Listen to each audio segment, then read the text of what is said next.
ఆత్మీయ బంధువులకు నమస్కారము. మనం ఇవాళ బాబూజీ మహారాజు గారి సత్యోదయము అనేటువంటి పుస్తకంలోని శ్రద్ధ అనేటువంటి అధ్యాయంలోని మరికొన్ని విషయాల్ని తెలుసుకుందాం.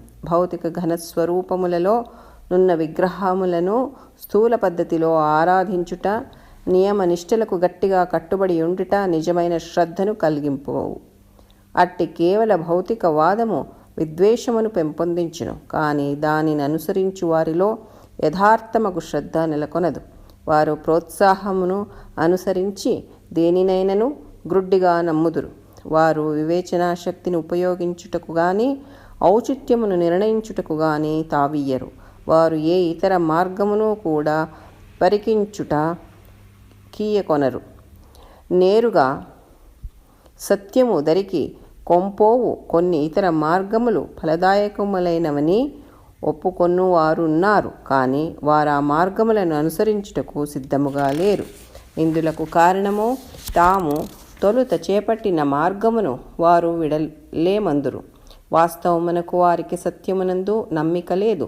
వారికి నియమ నిష్టలయందే విశ్వాసము. దీనిని తప్పక వైషమ్య భావమని పిలువదగును. వారి దృష్టి పరిమితిమై వారు సత్యము అన్వేషించుటకై పైకి పోలేకున్నారనియో దీని అర్థము. వారి తలవ్రాత అంతే. వారు సర్వదా ఆ సంకుచిత పరిధిలో ఉండిపోవుదురు. నిక్కముగా మనల్నేది ఉన్నతి నందనీక క్రిందనే పడివైచి ఉంచునో దానిని శ్రద్ధయని పిలువరాదు. అందుచేతనే ప్రతి ఒక్కరును భక్తి విశ్వాసములతో పరమసత్యముపై దృష్టి నిలిపి ఆత్మసాక్షాత్కారమునకు తోడ్పడు మార్గమును అనుసరించుట అత్యంత ఆవశ్యకము. అప్పుడు మనము అంతిమ స్థితి వరకు పయనింతుము. అచట సృష్ట్యాదియందు మనమెట్టి స్వచ్ఛ రూపమును నుంటిమో అట్టి రూపము పొందెదము. దీనికి మనము తప్పనిసరిగా మాయా సంస్కారములు, అహంకారము అనడి మన సంచి తములను వీడి ప్రతి అడుగున తేలిక అగుచూపోవలెను. ఇట్లు స్థూల రూపములకు ఆరాధనలు అంతఃసాంద్రతతో మనోభారముల పెంపొందించి మన ఆధ్యాత్మిక ప్రగతికి గొప్ప ప్రతిబంధకములగును. కాన వాటిని ఆదరించరాదు. వాటిని ప్రవృద్ధమానమగు శ్రద్ధతో ఆచరించువారు నిరతానంద సామ్రాజ్యమునకు కడుంగడు దూరమై కంటకావృతమైన స్థూల కాపట్య నికుంజములందు చిక్కుపడి ఉందరు. బాబూజీ గారు ఏం చెప్తున్నారంటే, ఈ విగ్రహారాధన అంటే భౌతిక స్వరూప రూపాలను విగ్రహారాధనలను స్థూల పద్ధతిలో ఆరాధించేటువంటి వాళ్ళు, నియమనిష్టలకు గట్టిగా కట్టుబడి ఉండేటువంటి వాళ్ళు నిజమైనటువంటి శ్రద్ధ కలిగి ఉండరు.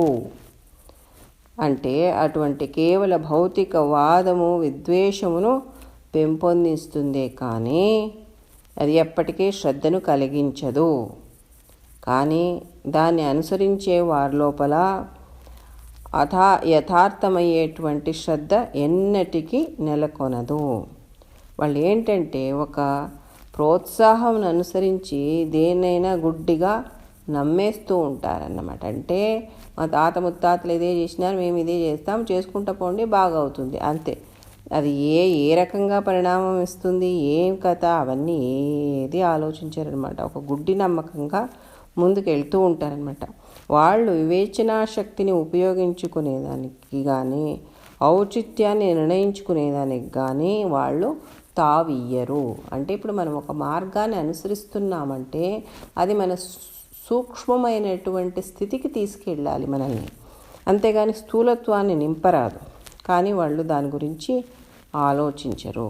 వాళ్ళు వేరే మార్గాన్ని కూడా తొంగి చూసేదానికి కూడా సిద్ధంగా ఉండరన్నమాట. అంటే అరే దీనికన్నా ఇంకా ఉన్నతమైనది ఏమన్నా ఉందా అని ఆలోచన కూడా వాళ్ళల్లో ఉండదు. వాళ్ళు నేరుగా సత్యానికి దగ్గరగా తీసుకొని పోయేటువంటి ఇతర మార్గాల్ని ఫలదాయకంలే, అవును చాలా బాగుంది సహజ మార్గం అని అనొచ్చు, అని ఒప్పుకోవచ్చు. కాకపోతే మీరు దీన్ని అనుసరించండి అంటే వాళ్ళు అనుసరించరన్నమాట. దానికి వాళ్ళు సిద్ధంగా ఉండరు. ఎందుకు అంటే వాళ్ళు ఏం చెప్తారంటే, ఇప్పుడు అప్పుడే మేము చేపట్టినటువంటి మార్గం ఉంది కదా, దాన్ని మేము విడిచిపెట్టలేమయ్యా, మీరు చాలా మంచి మార్గంలో వెళ్తున్నారు, వెళ్ళండి తప్పకుండా అని చెప్తారు. మరి మీరు రండి అంటే లేదు లేదు మేము అప్పటికే మేము ఆచరిస్తున్నాం కదా, దాన్ని మేము వదిలిపెట్టలేము. ఎందుకంటే దానికి వాళ్ళకి భయం కూడా ఉంది, వదిలిపెడితే ఏమైనా కీడు శంకిస్తుందేమోనని. అంతేకాకుండా వాళ్ళకి వాస్తవంగా సత్యం పైన నమ్మకమే లేదు. వాళ్ళకి నియమనిష్టల లోపలే విశ్వాసం ఉంది, సత్యవస్తువు గురించి తెలుసుకోవాలనేది లేదు. వాళ్ళ దృష్టి ఏంటంటే పరిమితమై ఉండి వాళ్ళు సత్యాన్ని అన్వేషించేదానికి పైకి పోలేకున్నారన్నమాట. ఎందుకంటే ఇదంతా సంకుచితము. ఒక విగ్రహము, ఒక ఫోటో ఇవన్నీ పెట్టుకొని పూజలు చేస్తున్నారంటే అంతకే పరిమితం చేసేసుకున్నారు భగవంతుణ్ణి వాళ్ళు. దాన్ని దాటి ఇంకా ముందుకు వెళ్ళడానికి వాళ్ళకి చేత అవ్వట్లేదన్నమాట. వాళ్ళు ఎప్పటికీ ఆ సంకుచితమైనటువంటి పరిధిలోనే ఉండిపోయినాడు. అంటే కూపస్థ మండూకంలాగా ఉన్నారన్నమాట, బావిలోని కప్ప అంటారు కదా అలాగా. నిజంగా చెప్పాలంటే మనల్ని ఏదైతే ఉన్నతమైనటువంటిది స్థితికి తీసుకెళ్తుందో అదే నిజమైనటువంటి మార్గం. అంత తప్పించి మనల్ని ఊబిలోకి ఇరుక్కునేటట్టుగా చేస్తుంది అంటే దాన్ని శ్రద్ధ అని పిలవనే రాదు. దాని నుండి ప్రతి ఒక్కరూ భక్తి విశ్వాసాలతో పరమసత్యం వైపు దృష్టి నిలిపించి ఆత్మ సాక్షాత్కారానికి తోడ్పడేటువంటి మార్గాన్ని అనుసరించాలి. అది అత్యంత ఆవశ్యకమైనది అని బాపూజీ గారు చెప్తున్నారు. అప్పుడు మన అంతిమ స్థితి వరకు మనము చేరుకోగలుగుతాము. అక్కడ సృష్టికి ఆది లోపల మనం ఎటువంటి స్వచ్ఛమైనటువంటి శుద్ధమైనటువంటి స్వరూపములో ఉంటిమో అటువంటి స్వరూపాన్ని మనము పొందుతాము.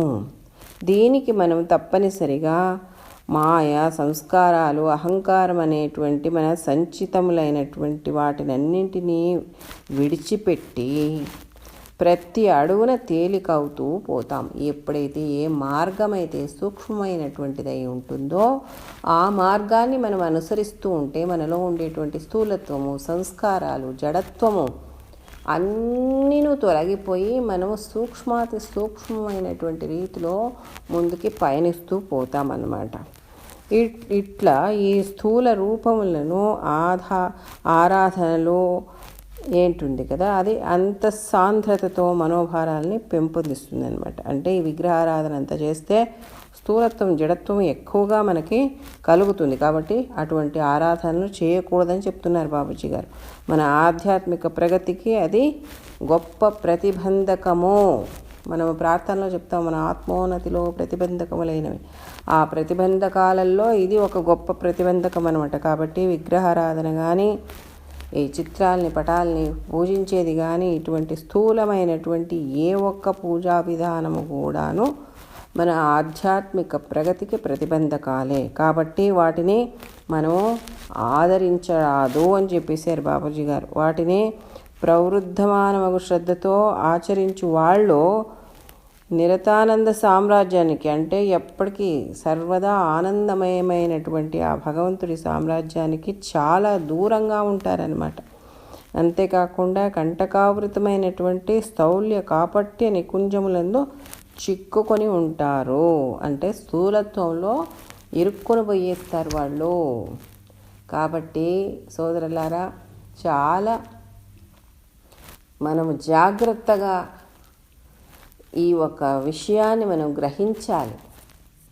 గ్రహించి మనము చేసేటువంటి సూక్ష్మమైనటువంటి సహజ మార్గ పద్ధతి సాధనలో మనం చాలా ఒక ఎరుకతో చేయవలసినటువంటి విషయం ఏంటి అంటే, అన్ని ఆరాధనా పద్ధతులని మనము ఎన్నటికీ అనుసరించేది కాదు, అటు తొంగి కూడా చూడకూడదు. ఎందుకంటే దాని నుంచి మనకి స్థూలత్వమే కలుగుతుందే కానీ మనల్ని ఆ సూక్ష్మతమ స్థితికి తీసుకెళ్ళడానికి సాధ్యం లేదు.